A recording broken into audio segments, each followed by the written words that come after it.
Okay. All right. Well, welcome everybody. My name is Dory Larson. I'm the Electric Vehicle Program Coordinator with the Southern Alliance for Clean Energy. And thank you for taking time out of your Sunday to join us for this virtual National Drive Electric Week event. We really are appreciative that you've chosen to be here for it. Typically, National Drive Electric Week events are done in person, and it's an awesome experience. But with COVID, obviously, it's caused us to shift gears on how we continue to serve our communities. So I'd like to introduce our co-hosts for today's webinar. We have Zach Eichholz with the City of Cape Canaveral. We have Nick Sanzone with the City of Satellite Beach.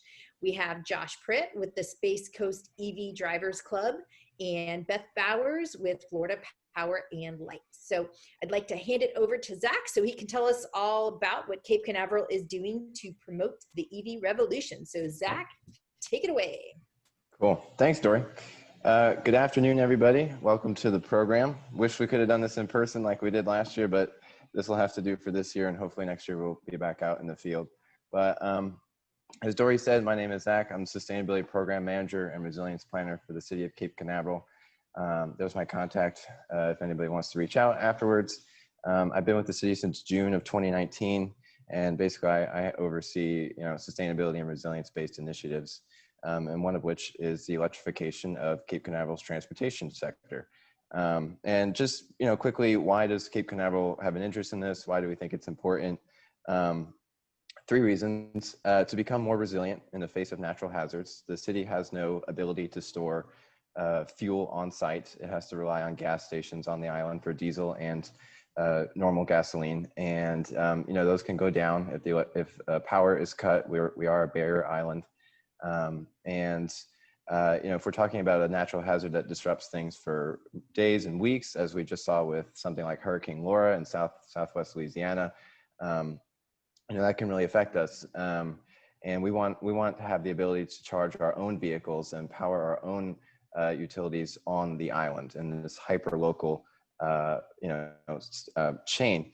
And we can do that with electric vehicles, and we can do that with rooftop solar and things of that nature. So, and I'll get a little bit more into that of how we want to do that in the future. Save money on fuel and maintenance, of course, and then the last is to lower our emissions, so we can be less, environmentally intensive.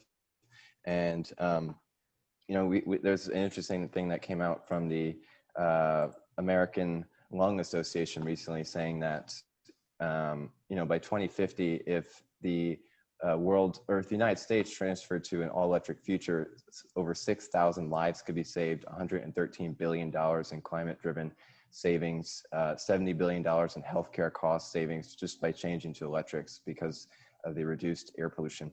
So those are the three reasons that we're really trying to go for it. And our story began 4 years ago, 3 years before I came on, when we installed our first charging station in 2016 at the city's public library. And since then, we've had a lot of great strides.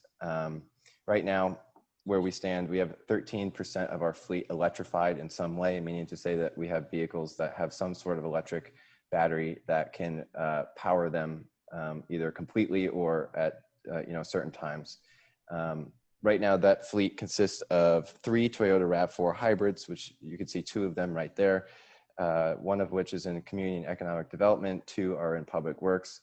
And then we have an all-electric Ford Focus from 2017 that I actually drive in the community and economic development department, which I think you can see in the next photo. Yep, there it is, charging at public works. By 2021, the end of 2021, we expect to have at least 20% of our fleet electrified in some way, with the addition of 2 more RAV4 hybrids for public works and for code enforcement, and then a second all-electric vehicle in the form of a Nissan Leaf that will go to public works that will be used for janitorial services from facility to facility. That will replace the role of an F-150. So really cool that we can do that. And by 2026, we're looking to get about just under half of our fleet electrified in some way as we replace some of our older pickup trucks. We have vehicles from 04, 06, 07 that are definitely seen better times. It's a harsh environment out there with the corrosive salty air, and they see a lot of wear and tear. So Once more electric trucks come online in the next few years, we're looking to get those out. And then by 2035, we're looking to have a complete transition of the city fleet to alternative fuel vehicles. We say alternative fuel to leave ourselves open to anything, you know, possibly hydrogen powered, renewable natural gas. But for us, it will probably be electrics, just because, you know, it's easiest to do on-site infrastructure for them. And, you know, we don't have any really like large vehicles like dump trucks or garbage trucks that require like big power trains for something like maybe natural gas. But, you know, we don't have anything like that. We have F-250s, F-550s, I think is our largest vehicle. So we can definitely get there with electrics, I think certainly by that year. Moving on to the next slide, just, you know, out in the community, besides our own fleet electrification, we try and promote it for our residents and visitors. We have several different charging stations that are publicly accessible across municipal facilities that account for 13 plugs total. One of which, like I said, was at our Public Works. The others are at Manatee Sanctuary Park, which is one of our flagship parks on the lagoon. Public Library, as I said earlier. We have 3 at City Hall, and then at Banana River Park, which is just south of Manatee Sanctuary Park. All of these are Clifford Creek HCS 40 level 2 charging stations. There's a good picture of them right there. Those are the 2 most recently installed ones at City Hall. We intend to keep putting these in, but I think we're only going to do probably 2 more at the most at our upcoming multi-generational facility at Canaveral City Park. At that point, we'll be pretty built out across the facilities so that both the public and our own fleet will be able to utilize these. I think from that point out, we'll probably look to install them in our Public Works yard to be able to power more vehicles and charge them overnight when they're not doing their duties. Future upgrades to the stations, you know, these are non-network stations. They're free to use. Future ones could include networked versions that you do have to pay for, and taking them off the grid for that resiliency sake, and be able to power them on site if necessary with microgrids, battery storage. And for us, the on-site generation of power probably come from solar. I think that makes the most sense in the state of Florida. I know FPL is on the call, and they're investing heavily in solar technologies, which is really awesome to see. If you want to go to the next slide, please. I just wanted to put in some examples of how we want to do that on-site charging. This is 4 different solar array concepts that we have in the works at varying degrees, 2 of which will become reality hopefully in the next few months. The ones that look the most engineering-y in those photos.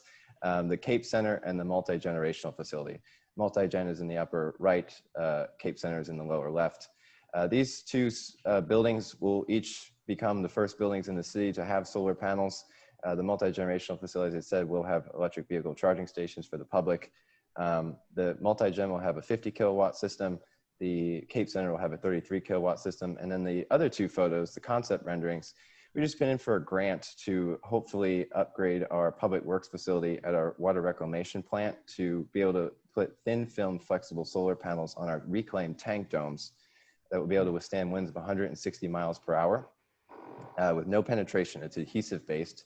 And with that, we look to power or get up to 400 kilowatts of power from it. And then the smaller one down there is on top of our Public Works admin building. That's a very small 10 kilowatt system. If all of these come to fruition, and you know, they might not, it really depends on the grants, but at least 2 will, like I said. If all of these were to come to tuition, we would be saving $4 million in energy costs within 25 years or over 25 years. And we would be saving 13,980 tons of CO2 from going into the atmosphere after 25 years. So this is part of our grand electrification scheme. And that's really all I have. Thank you for your time. Hey, City of Satellite Beach. So this is our electric Volt. We have it's a 2015 Chevy Volt, and we purchased it in 2018 as part of our green achievement targets, as our sustainability action plan that we created, which Zach was a part of when he was at Satellite. Actually, it was me and Zach in the hallway as they were going to purchase a new vehicle for our administration. We said, wait, we ran down the hall and we got them to stop, and we actually got this Chevy Volt as our first electric vehicle in the city fleet. And it's been running great. You know, as you can see in the slide there, over 38,000 miles, and most of it on electric, which has been really great, 174 miles per gallon. We chose the Volt because we wanted something that could go long range for events and conferences and being able to travel throughout the state if we needed to. This was, of course, before COVID, where we did travel. Now with Zoom, we don't have to travel as much, which saves even more fuel economy. But it's really great for around town. We use it for our code enforcement, and it's really beneficial if I need to go to different locations in the city. Pretty much all on the electric. We never really have to use gas locally, which is great. And we can go to our next slide and look at the charging station. So that's on the next one after this. But the charging stations, as you can see, the one at City Hall there is a dual charging station. And again, that was also part of our Sustainability Action Plan Green Achievement Targets. It only said one, but we went ahead with the dual charging station. This one's from SEMA Connect. And this allows us to track the data. And we've had over 250 different charging sessions over the last 250 days. It's really good to track your data that way.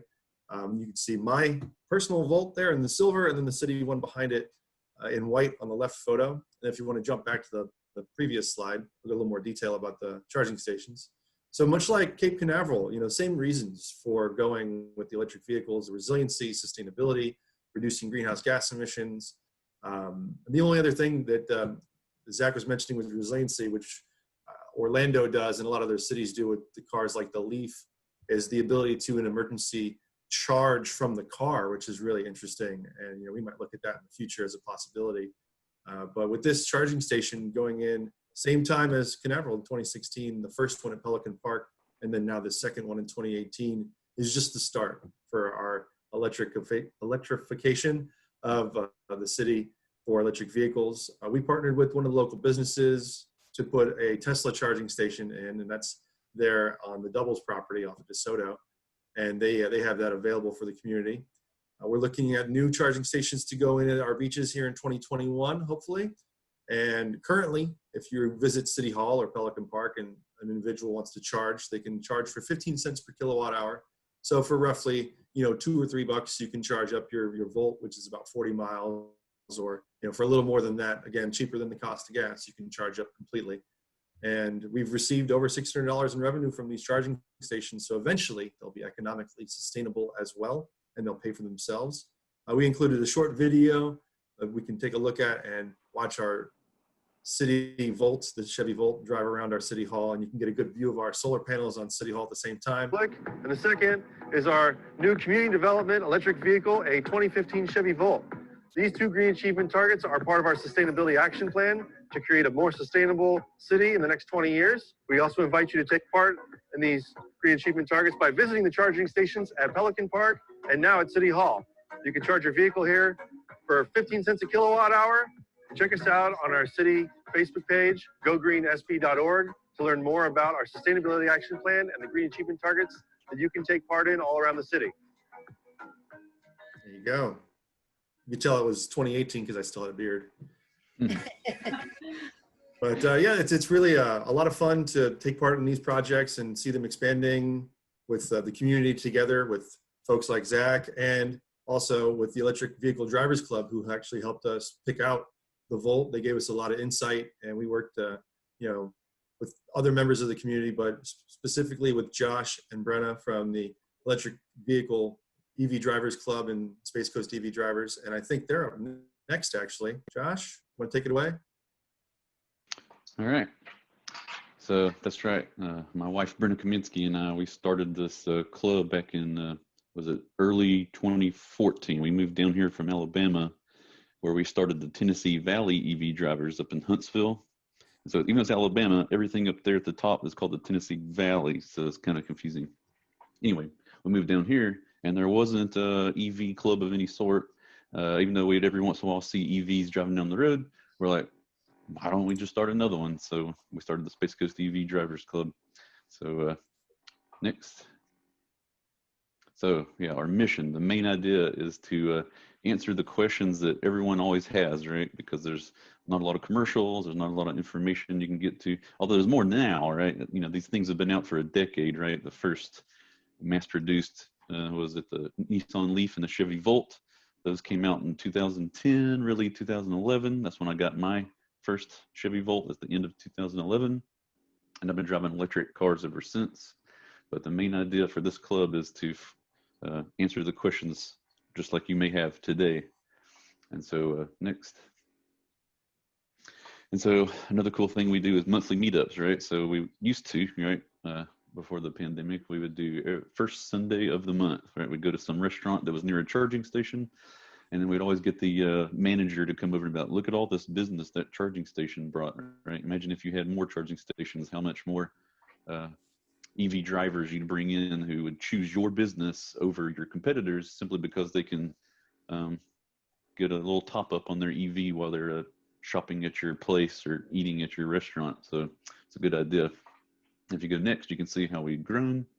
And so in this case, we're starting to reserve bigger and bigger tables, and it's getting harder and harder to talk. I have to like shout over because we're having to go to multiple tables now. So we're taking up the entire back room of restaurants and stuff. So it's very neat to see how big it's grown in those, couple of years now.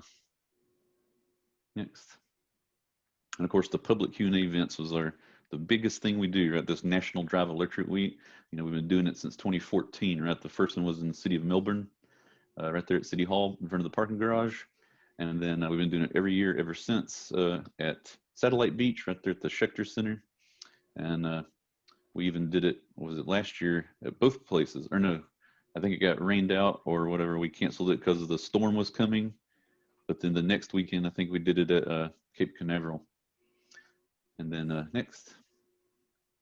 And here's some good examples. So on the right, there's Brenna and my wife. And this is back when it was called National Plug-in Day instead of National Drive Electric Week.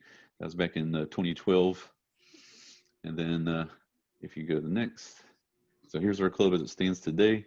I keep track of all this in a nice spreadsheet, Google spreadsheet. So every time someone joins our club, I always add them.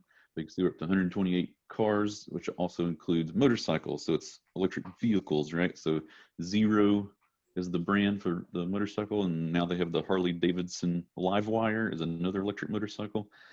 And so we're starting to see more and more makes and models of electric vehicles. That was the thing. Back in 2011, you either could get the Nissan Leaf or the Chevy Volt. That was it. Now you have Kias and Fords and the plug-in Prius, you have plug-in hybrids, right? So this is the big deal, right? There's lots to choose from now. So if you have questions, you can come to us. All right, next. And so used EVs, right? Like I said, they've been out for almost a decade now. So you get these people coming off lease or trying to get the newest bells and whistles, right? And so there's a website that was created, myev.com. They're actually based out of Miami, so they're sort of local, right? And so it's like a free marketplace where you can actually sell your old EV and use that to upgrade to a newer EV. And so you can see you have the things under $10,000 if that's in your price range, all the way up to your used Teslas. You can get up there because they hold their value very well. But also not only can you buy and sell on there, but there's lots of learning educational resources on there too. Next. And charging station information, right? So everybody frequently asks question, where do I charge it? Number one, at home. You charge at home. That's 99% of the time. And we'll talk about that. But then if you're out and about, you may want to stop at a restaurant or, a shopping center like Kohl's in West Melbourne that has that charging station there. You can top up while you're already doing your shopping and you're eating anyway, right? That's the main idea is to, you don't wait for charges, right? You charge at the places where you're going anyway, right? The mall or the movie theater, right, wherever the charging station is. But we have a web page right on our site that talks everything you want to know about charging stations. Next. So here's a little pieces that I pulled out. The main idea you want to get with charging is there's 3 levels. Level 1 is a regular 110 outlet, and every EV you buy will come with this little portable charger guy that just plugs right in your 110 in your garage or right in your driveway. Sometimes you have that outdoor outlet you can plug into. And that's going to be the slowest though. That's going to be all night while you sleep. And that's another main idea. When you're charging at home, the car's just sitting all night long. You plug it up when you get home, and it's usually ready to go when you wake up in the morning. But then level 2 is your 240 outlet, right? Like your dryer outlet uses that. And that's what I have in my garage, and most EV owners will usually upgrade to that in their garage. And then that's what you see in these public charging stations, like the one at Kohl's, the one at the Pelican Beach Park. All these public stations are using that level 2, and that level 1 and level 2 are the universal plugs, right? Those will go into any EV. But level 3, which is your fast charge, right? This is actually direct current going right into the battery. This is for road trips, and you need a quick charge, just get back on the road. And then so you'll see one of those at Melbourne City Hall. You got another one at the Sam's Club in Cocoa. But there's 3 different kinds of connectors. You've got the CCS on the far right, the combo. You got the CHAdeMO on the left, which is like for the Nissan Leaf. And then you also have the Tesla, which has their own. So go next. And so Tesla has their own superchargers. Everyone always asks, can I plug my Chevy or my Nissan into this? No, you can't. You should have, but they offered, Tesla offered this supercharger to all the other makers as long as they help pay to build them and stuff, because Tesla pays to put these in from their own profits, right? So no one took them out on that offer, so only Teslas can use these for now, and they're the easiest to use. You literally just plug it in. There's no card to swipe, there's no app, there's no screen on the charger. You literally plug it in and walk away. Plus, they're all over the place. You can see on the map that people are, right now, as we're talking, as you're listening to me talk, people are driving clear across the entire United States in a Tesla with no issues. Next.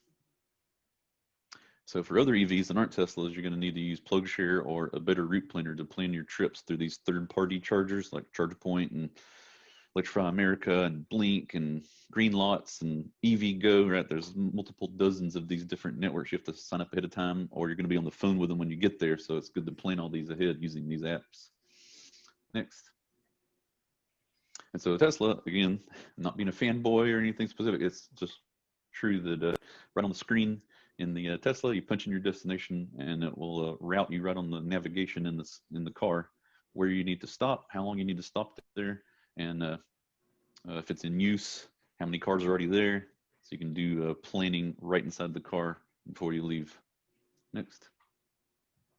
All right, and this is what we're in now, National Drive Electric Week, right? So this is the time that people would normally come out to these events all over the U.S., wherever they are, the different cities. And then they take rides around the block, and that's the biggest thing, right? If you go take a test drive in an EV, you will want to buy it, right? Especially a Tesla. That's the big thing. Like, there's a caution: don't go test drive a Tesla because you will buy it. And then we also would always have solar installers and all kinds of other eco-friendly exhibitors right there on the site. Next. And so here's a drone shot of, I think it was the year before last, 2018. And if you look on the far right with the little people in the red shirts, you'll notice that's actually the lunar rover, right? The moon buggy. Everyone forgets that's an electric vehicle, right? You can't have a gasoline engine on the moon, so they had to put an electric vehicle on the moon. All right, next. And here's a cool little video from that event.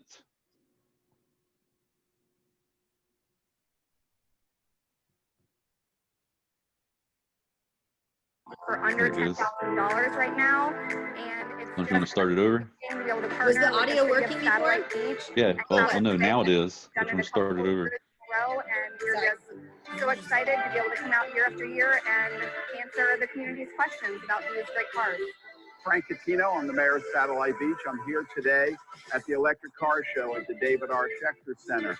One of the initiatives of our sustainability of our city is to try to get residents to use more solar energy and making it available to them to do so. So as per the new sustainability plan, the city intends to install an electric charging station at all of its municipal sites within the next 5 years. We already actually have one at Pelican Beach Park for all these electric vehicle owners to utilize. Electric cars are really cool and they're the future. Definitely 2018.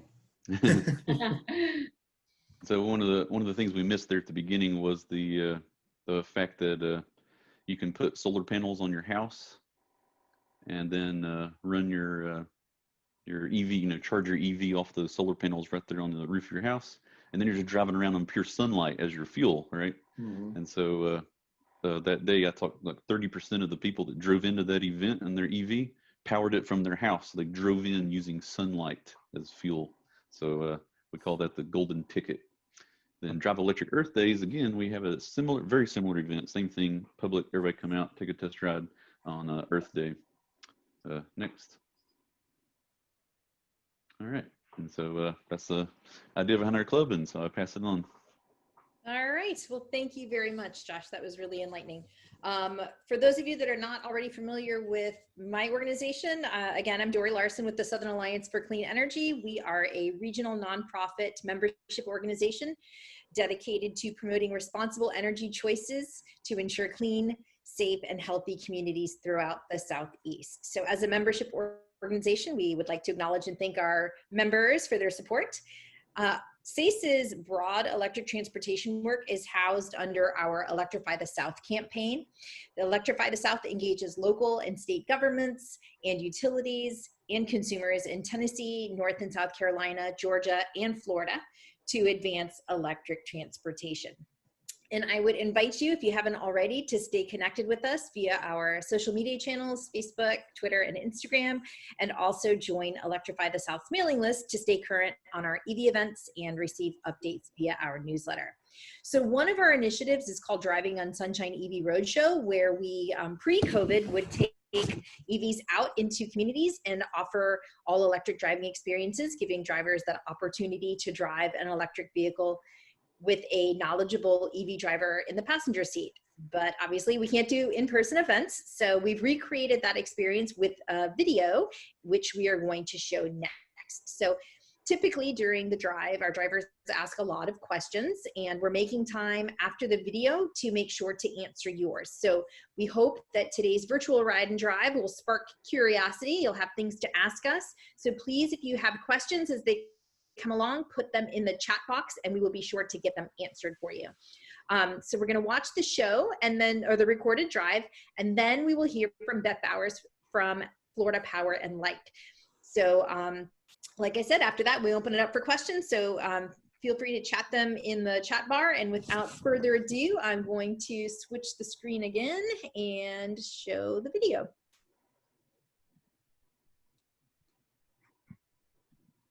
Vehicle Program Coordinator with the Southern Alliance for Clean Energy. Thanks for joining us on this virtual ride and drive.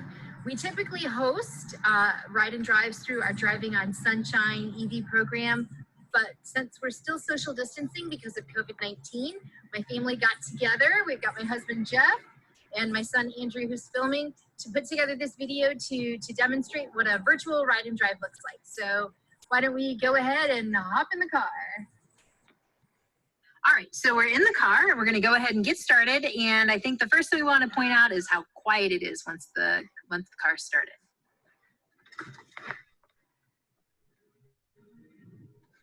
So that was it. The car started and you can't hear a thing. It's completely silent. You can't even tell that the car started. Great. So what's the difference between driving this car and a traditional car? Is there anything special you need to do? There's nothing different in terms of knowing how to drive the car. If somebody knows how to drive a regular gas-powered car, then they know how to drive an electric car. The only real difference is that it's better. This car is quieter, it accelerates faster, and it's just a smoother, easier ride. But there's no challenge to it. It's not hard to do at all. So it's kind of like going from a flip phone to a smartphone. Absolutely. Awesome. Okay, well, let's hit the open road. I'm gonna go ahead and put it in reverse.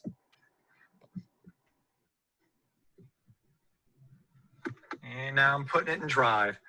One thing I'd like to point out to you is that on my dashboard, I've got a spot that shows me how many kilowatts that I'm currently using. And so the faster I accelerate, the more kilowatts I use. Right now I'm using 3, 5. As I step on the accelerator, it's going up. And the interesting thing is when I take my foot off the accelerator, it actually gives back kilowatts to the car. And so it's showing a green bar that's currently at 4, 3. So it sometimes gives power back to the car, and now I'm accelerating again, so it's taking power from the car. Once I get on the road here, we'll play with the acceleration.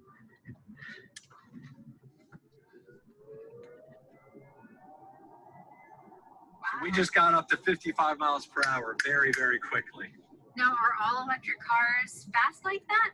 Yeah, my understanding is that all electric cars are fast like that. Now, Tesla is going to be faster than the Chevy Bolt, for example, but they all accelerate faster than a gas-powered car. Okay, and it's that single-speed transmission that allows it to do that, so it doesn't have to work itself up to certain RPMs in order to change gears. It can just boom, get up and go. It's got fewer moving parts. Very fun. So let's talk a little bit about the cost to fuel the vehicle. How much does it cost to drive electric? So I don't ever have to stop at a gas station. So these days people are stopping at a gas station and they're paying $2 per gallon for gas, and that number goes up and down, you know, every day in the news you see it. We don't have to ever get gas. Instead, we just plug in, and it costs about 3 cents per mile that I drive using electricity. So if we were going to go 100 miles, it would cost about $3 worth of fuel. That's right. Wow. And then if gas was $2 a gallon and your car gets, say, 25 miles per gallon, it would cost about $8 to drive that same 100 miles. So even with gas being relatively cheap right now, it still is under half of the cost to drive electric. So people are paying more money to pollute the environment. Yeah, let's talk about the emissions. So, and the efficiency of the car. So how many miles per gallon equivalent does this car drive? So they have a term that they call MPGE, which is the equivalent of miles per gallon. Because again, this car doesn't use any gasoline, so I can't talk about MPGs, but instead we talk about MPGE. This car gets 118 miles per gallon electrical miles per gallon. Now, when you think about the cars that are on the road right now, you know, an SUV is getting under 20 miles per hour or 20 miles per gallon. And most cars that you see on the road are getting 20 or 30 miles per gallon. So an electric vehicle is over 5 times as efficient as a regular car. Wow. And it's more fun to drive. It is more fun to drive. And I want to talk a little bit about the emissions that go with those miles. So with a traditional car, it's giving off emissions, carbon dioxide gases, nitrous oxide gases, sulfur oxide gases. With an electric vehicle, there's zero emission because they don't have a tailpipe. And they also don't have any oil changes, right? So let's talk about the maintenance. What do we have to do to maintain this car? So like any car, you have to rotate the tires and eventually replace the tires, but you do not have to get oil changes. There's no belts that have to be traded out. There's really very little maintenance with an electric car as compared to a traditional car. So no oil changes, no timing belts, no fuses. Basically, you are changing the windshield wipers, adding wiper fluid, and rotating your tires. Maybe give it a wash once in a while. Right? That does make it a lot cheaper to maintain an electric vehicle than a regular car. So they're cheaper to fuel by over half. They are cheaper to maintain. Sounds like a win-win situation. Absolutely. They've got fewer emissions than a traditional car. They've got far more efficiency with the driving the miles per gallon electric. Let's talk about the range. How far does this car go? So you're sitting right now in a 2020 Chevy Bolt. Okay. The range for this car is 259 miles per charge. Now that's actually an estimated range. It could be more or less depending on how efficiently I drive. But that's the estimated range, just 259 miles per charge. Wow. So do you ever worry about running out of charge? No, I don't worry about it much at all. The average person doesn't drive anywhere near 259 miles in a given day. So no, I don't have any anxiety related to charging. And this is where you look on the panel, you see right here, this shows you how many miles you have left. So you always have that visual of how many miles you have left before you need to plug in. So right now it's estimating that I happen to have 168 miles left because I haven't charged in a while. But it's actually showing I could have more or less than that, again, depending on how efficiently I drive the car. Excellent. All right, so let's talk about the bells and whistles that this car has. Yeah, absolutely. This car and any EV has all the same bells and whistles that any new car would have. It's got Bluetooth for music. It's got hands-free for cell phone calls and that type of thing. It has heated seats, which It's a must in Florida. yeah, everyone in Florida has to have heated seats, but we don't use that too often. Obviously, it's got cruise control, you know, all the bells and whistles that most cars would have. But then it also has some additional information related to the electric vehicle battery. It's showing us here that we've traveled 91.9 miles since the last charge, and it's showing us that 85% of the power has gone toward driving the car and some of the accessories. 15% of the power has gone toward climate settings. And I guess that makes sense because here we are in Florida. And then if I hit this button, this shows some additional stuff that's kind of interesting to see. Because of my technique, it says I've added 15.1 miles to the car. And that just means that I'm not accelerating too much and I ease into the brakes. So it's kind of interesting once in a while to check on this and just see how I'm doing. But these are just things that you can look at if you want to. You don't ever have to look at this stuff in terms of driving the car. It's just like driving a normal car. So I want to go back to the energy detail. So this really shows why an electric vehicle is so much more efficient because of the power going to the car. 85% of it is going to power the wheels, whereas with a traditional internal combustion engine, only about 20% of the gasoline that goes into the car actually powers the wheels because so much of that energy is given off as heat waste with the combustion that's happening in the engine. So to drive a regular traditional car, you would have to be able to get about 65 miles per gallon to be as efficient and to have as few emissions coming out of the tailpipe as with a electric vehicle in the state of Florida because of the way that our energy is sourced.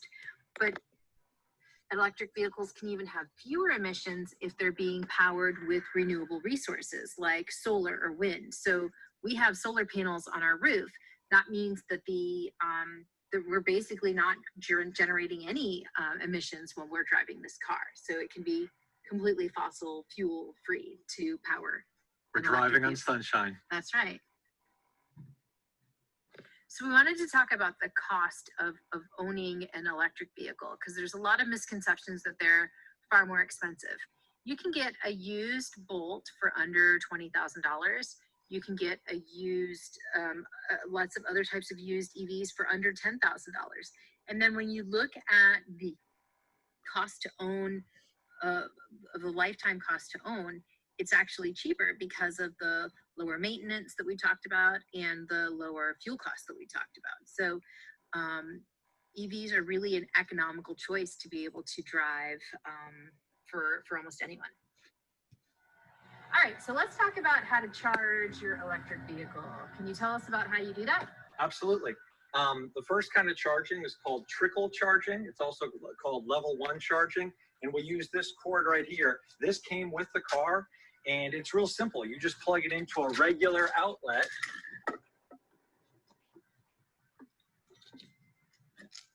And then you plug it into the car.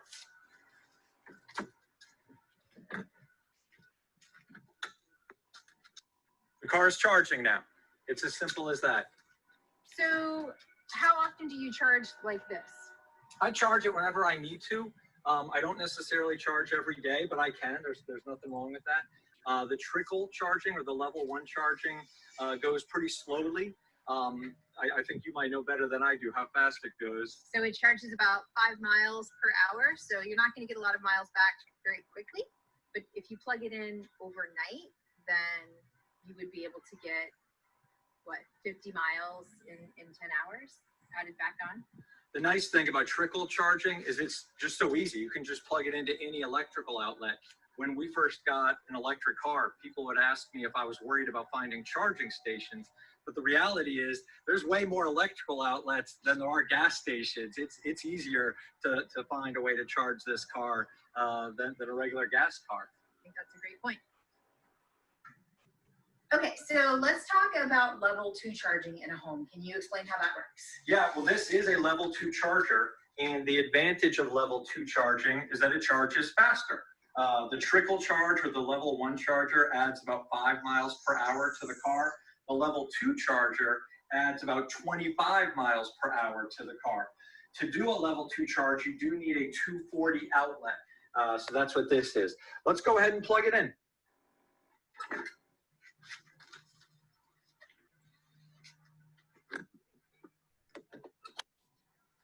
The car is now charging. How much did it cost to install the charger? So we paid an electrician $150 to install this 240 outlet. Okay, and then the charging stations themselves have a wide range, but you can get one without tons of bells and whistles for under $200. And the more expensive ones, the benefit of them is that they can be programmed to charge during different times of the day when it's more beneficial to take advantage of energy costs.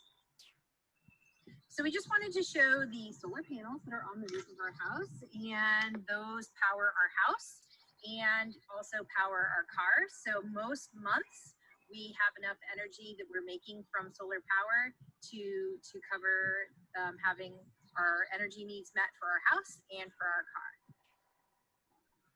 So thanks for taking a drive with us. Hope you enjoyed it. And we would love to see you for an in-person ride and drive once we're able to after the COVID-19 restrictions are lifted. So check us out, drivingonsunshine.org.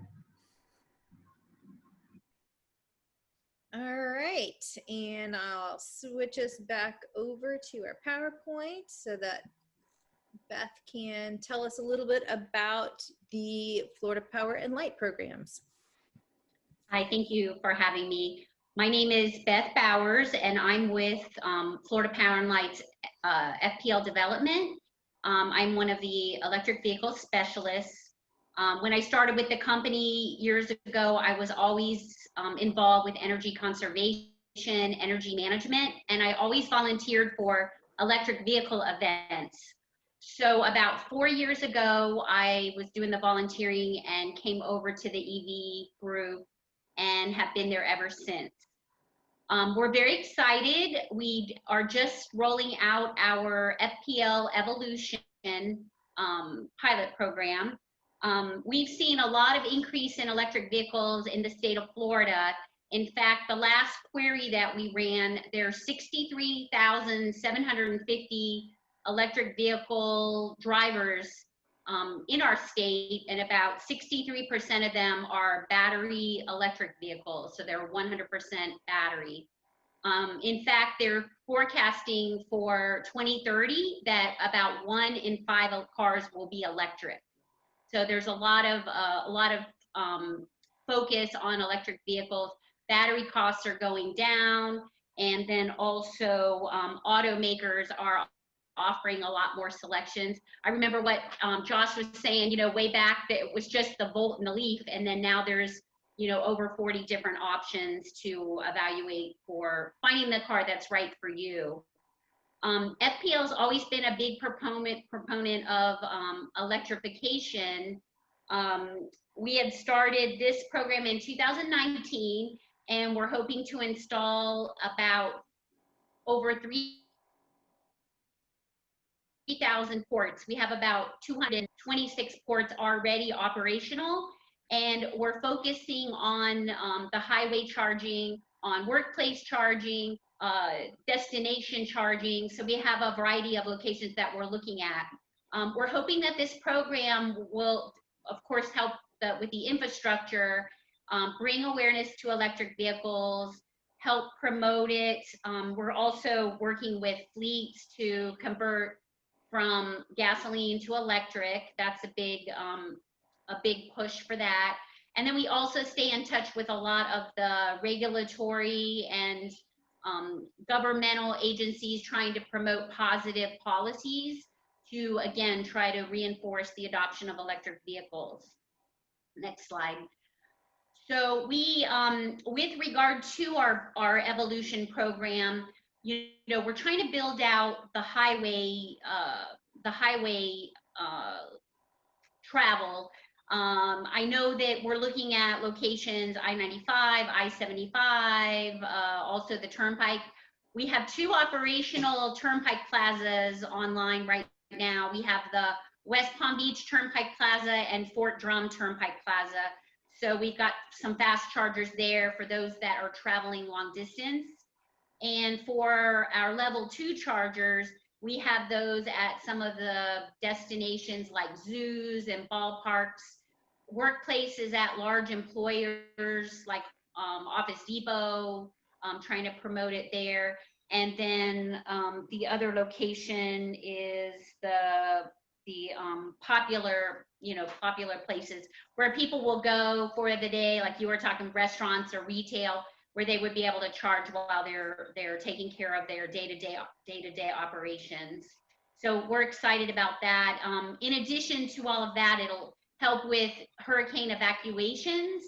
A lot of times, if you have an electric vehicle and you're trying, of course, you're going to be charged up day to day, but if you had to make a quick evacuation, having these fast chargers along the main highways will be helpful as well. This is just a couple of pictures of the stations that we already have operating.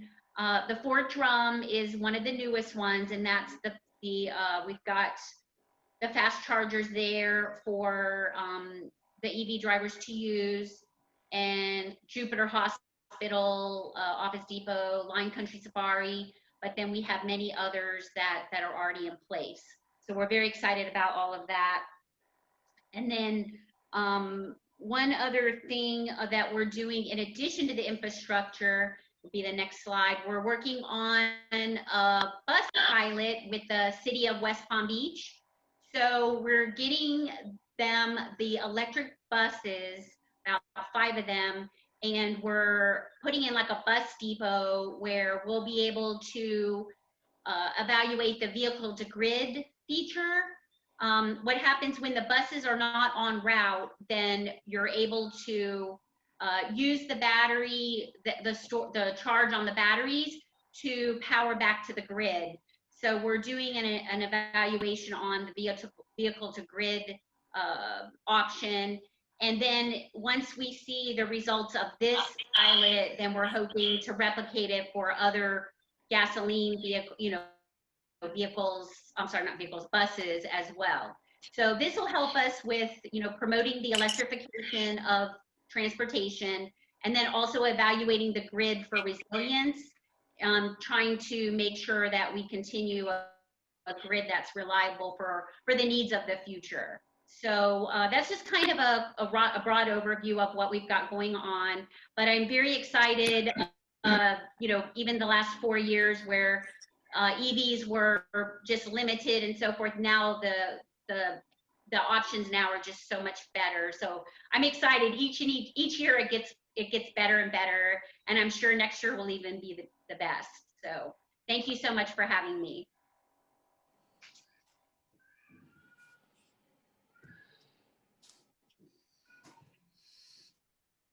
That was great, Beth. We got to get some of those in our city by our school. Yes, definitely. I think an example of those is at the Brevard Zoo, actually. I think I saw those a few days ago. I think there were 4 ports. Very cool. Actually, yeah, Brevard Zoo is one of the places for the chargers. So we're excited about that. We have them at Cape Canaveral also, and Port Canaveral. We got a couple of the ports that have the chargers. So we're just thrilled because each month we see more and more becoming operational. And I know from experience, because I'm an EV driver as well, when you are able to see EV chargers when you're out and about, it gives you more confidence to go that way, to have that selection. So definitely exciting times for sure. Thank you, Beth. I was muted. He was thanking you. So yeah, no, that's fine.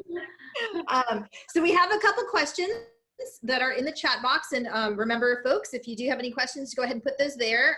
We'll spend a couple minutes going over, if that's okay with everybody, because we did get started about 5 minutes late. So the first question in the chat box is, will FP&L give a cheaper rate to charge my car at night? We do offer a time of use rate that if you are able to shift a lot of your usage to off-peak times versus on-peak, then it may benefit you. What you would want to do is there's a time of use link on the fpl.com website.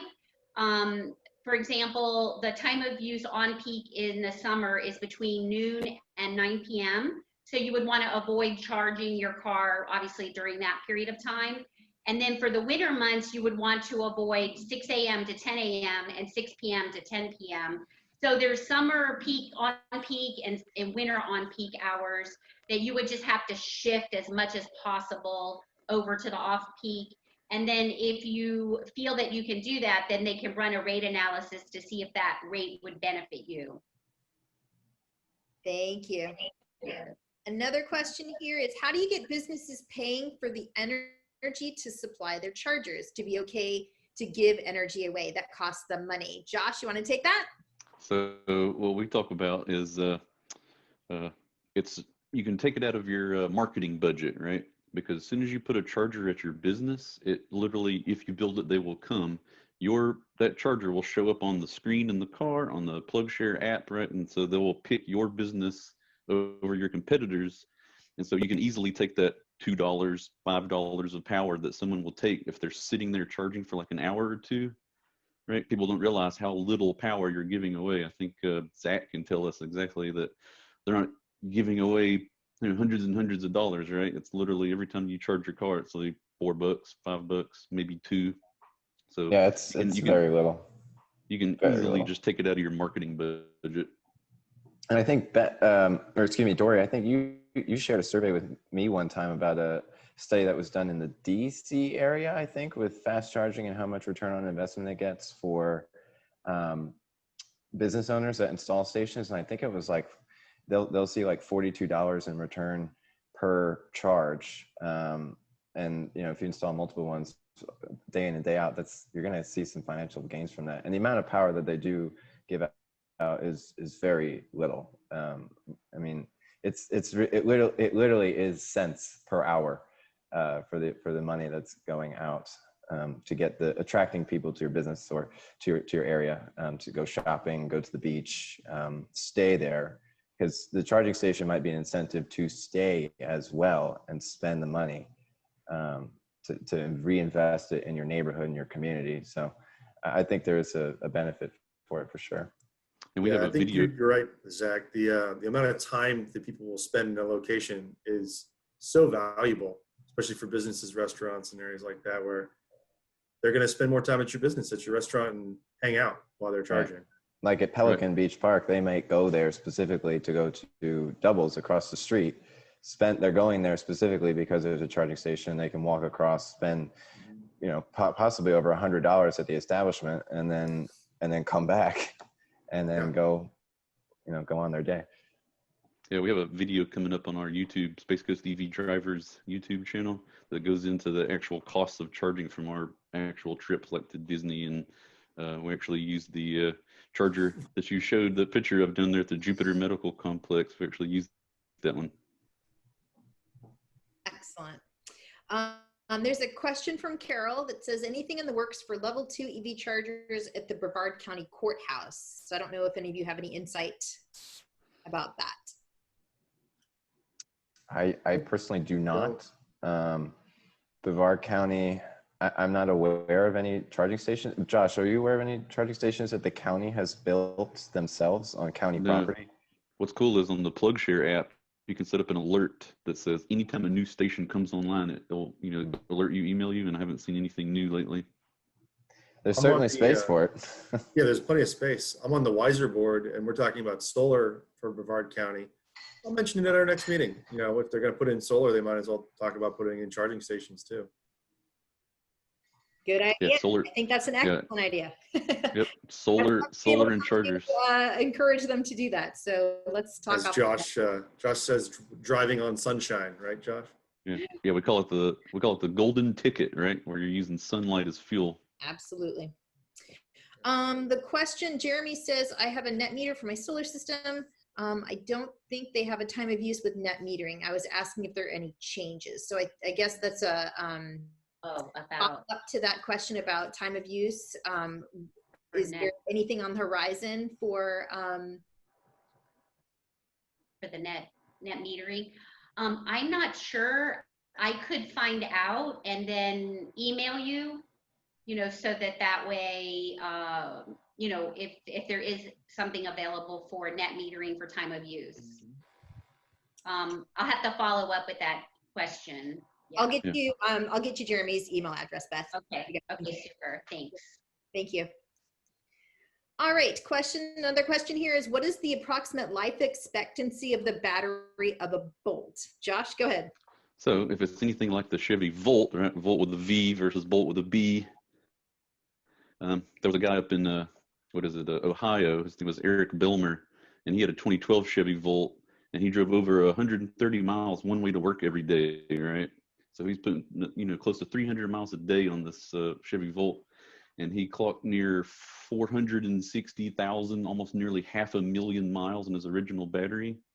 And then it was still good until he ran over some debris in the highway that, did some damage underneath. So it looks like 500,000 miles at least is a good start. But, they always warranted, was it 8 years, 100,000 miles seems to be the average, some more or less. But yeah, you can probably expect 500,000 miles if they're anything like the Chevy Volt battery. I think a good a way to look at it is I'm always trying to reframe people's mindset on how to apply their thinking of gas cars to electric cars.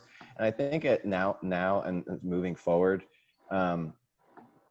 you should really be looking at the battery component of an electric car failing outright as a gas engine just outright fails. How often do we hear of a new car in an internal combustion engine just completely failing? Like, that doesn't really happen that often. And if it does, it's probably for some external reason that forced the failure.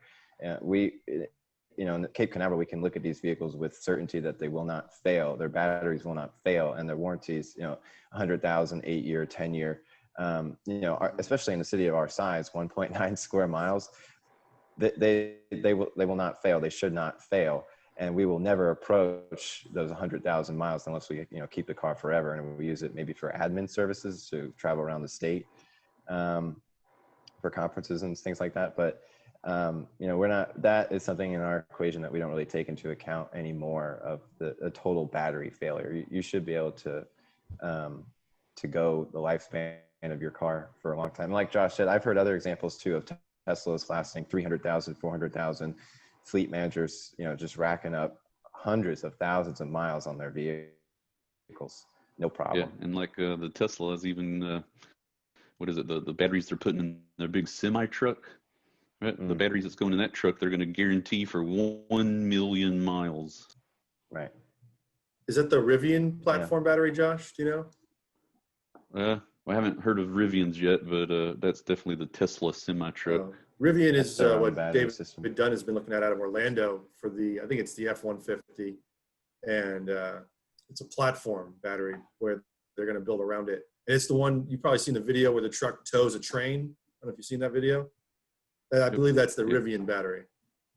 Yep, that's the Ford F-150 on top of a Rivian skateboard, right? That's how all EVs seem to be going that way, where you make a skateboard where it's like the middle's just a giant battery pack, and then the motors, you can either have 1 or 2 or even 4, depending on how you do them, and they're even with the wheels. So everything above the tires is whatever you want. And so trucks, SUVs, vans, work trucks. Right. And so we're just going to see that from now on. Like Volkswagen has their MEB platform, which is German acronym for electric battery platform.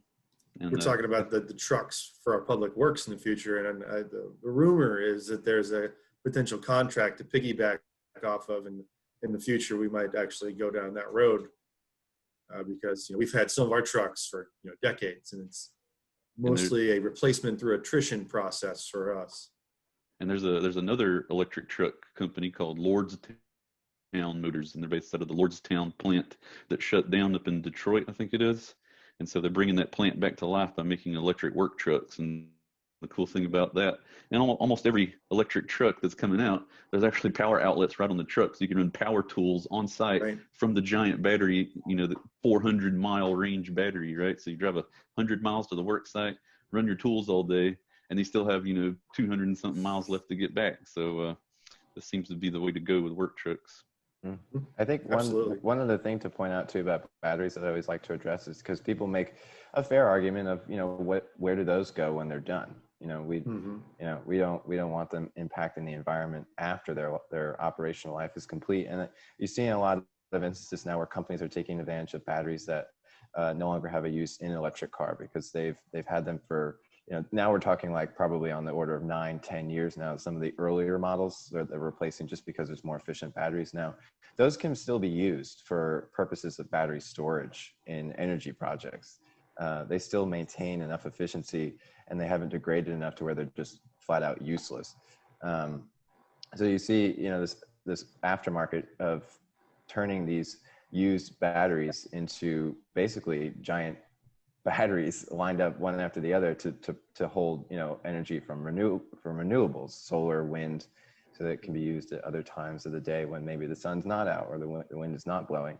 So, you know, that it's a way to keep them going in the market afterwards. And then once they finally do run out, you know, they absolutely do not hold a charge at all anymore. You can still recycle 90-something%, if not more, of the materials, and then just make another brand new battery and start it all over. And that's something you just can't do with fossil fuels, right? You can't recycle them after they're used. Exactly. All right, there's a question here. Any news for the city of Palm Bay, which is where I live, about infrastructure, charging stations, and what I'm assuming? Does anybody have any? Again, I don't know, since they're not, you know, it's not in our preview really. I don't know. I wish I could probably reach out to the city of Palm Bay. Suzanne Sherman used to work for us in Satellite Beach, and she's over there now. She might be a good first step for them to contact Suzanne. She's a pleasure to work with, wonderful individual who's very knowledgeable. She would probably be a good first step. Just speaking from experience with Cape Canaveral, I know cities maybe are hesitant with the upfront cost of a charging station, you know, things like that. The FPL program, good one to look into. Or Clipper Creek charging stations are very inexpensive. The models that we use, the HCS 40, one unit is about $500.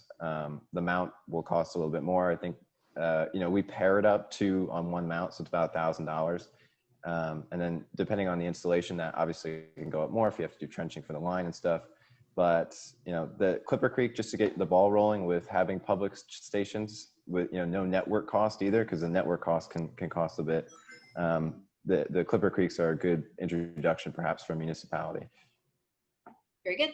I do want to ask a question. It wasn't asked in the chat box, but a lot of people frequently want to know about tax incentives and what kind of tax breaks there are for purchasing an electric vehicle. So would anybody like to take that? Josh, go ahead. Yep. So there was the tax credit that was passed, I think, by George Bush. And so that basically says when you buy an EV, you get $7,500 depending on how big the battery is, right? If it's like a little plug-in hybrid with a small, tiny battery, like a plug-in Prius, you might not get the full $7,500, it might be less. But anyway, it's a tax credit, right? So you don't immediately just get that money. If you owe $5,000, you're only going to get back $5,000, right? It's called non-refundable credit, right? So it's just a, you know, credit line like any other credit you might get for like installing energy saving windows in your house, you know, those types of green credits. But there's a caveat on there that says it's not forever, right? It's per manufacturer, Tesla, GM, Ford, Chevrolet, right? Per manufacturer, as soon as they make the 200,000th electric vehicle, it starts to trail off, and then it takes a year. So the next quarter is like half the 7,500, and then half of that until it's finally gone. So Tesla and Chevy, I think, already hit that limit. They already hit the 200,000, so you won't be getting any tax credit on those. I think they're already way into the hundreds of thousands of EVs they've sold. So you just gotta, I don't know where you would ask or look that information up, but I just put it's it important to know.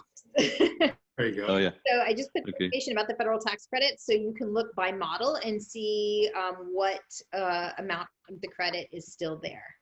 It looks like you sent it to all panelists instead of everyone, so you may want to do it again. Thank you. I appreciate that. And that's for new vehicles, not used vehicles. So right, yeah. When I bought my used EV, you know, I didn't get to have any of that. That's right. And also your name has to be the first name on the title. So I don't know if there's some sort of thing that like a dealership might put their name on the title first to get the tax break or something. I've seen that before. So your name does have to be the first one on the title to get that. Yeah. Good point. And another thing I just put in the chat box, if everybody wants to take a look at the Plug-in America, this is part of their National Drive Electric Week. They're the national sponsors. They have an electric vehicle guide, so it shows all of the different models with the range and the MSRP. So that might be something useful, that if you're wanting to see what different types of models are out there, that would be something to take a look at. And you can use that to compare the new price to the used price that you find on myev.com and do some window shopping. Yep. Yeah, I got mine cheaper than the one on your list there, Josh, for my Volt. I think I only paid $6,500. It's a real good deal for 2015. Yeah, the used prices usually have that tax credit taken out since the original owner already got it, so that's why you usually see the used prices already start lower. Yep, I paid $8,400 for my Nissan Leaf, my 2015 Nissan Leaf. Nice. I mean, like, can't beat it, you know, and I love it. Yeah. It meets my needs, and that's how we were able to help pay for the solar panels on the roof too, was having that, you know, money. And then the solar panels reduce the cost of energy that you were putting into your Volt, your Leaf. Cyclical thing. It's beautiful. Very good. All right. Are there any other? Oh, I see one more question, and then I think we'll probably, if you've got any last questions, we'll take. If you could stick them in the chat box now. We've got this one here. I work for a large company. Is there a possibility of FP&L paying for the installation of a charging station at our location? So Beth, do you want to talk about the Evolution program? Yes, we're looking at for prospective sites. So what they could either do is reach out to me, or if they wanted to reach out to the email address, the fplevolution@fpl.com, and just let me know the address and how many employees you have per day, you know, just kind of the specifics. And then I'll follow up with our fact sheet and the agreement so that they can review it to see if it's something that they're interested in. Excellent. So it would be, yeah, fplevolution@fpl.com. Just send a note and we'll get back in touch with you about it. We still have another 1.5 years worth of locations defined and put chargers in. So definitely we're seeking some anybody that's interested. We want to definitely check them out. Make sure they're a match. Great. Okay, thanks. Thank you, Beth. Yeah. All right. Well, if there are not any other questions that I haven't answered, I think we've answered everything that's in the chat box, and I haven't seen anything else come in. Amanda says, thank you so much to all the panelists. Thank you, Amanda, for participating, and thank you to all of our attendees for participating. Hope that it was helpful and that you'll become an EV driver at some point in the near future. Yeah, thank you, everybody. Thank you. Thank you. Everybody, take care. Thank you, everyone. Thanks for having us.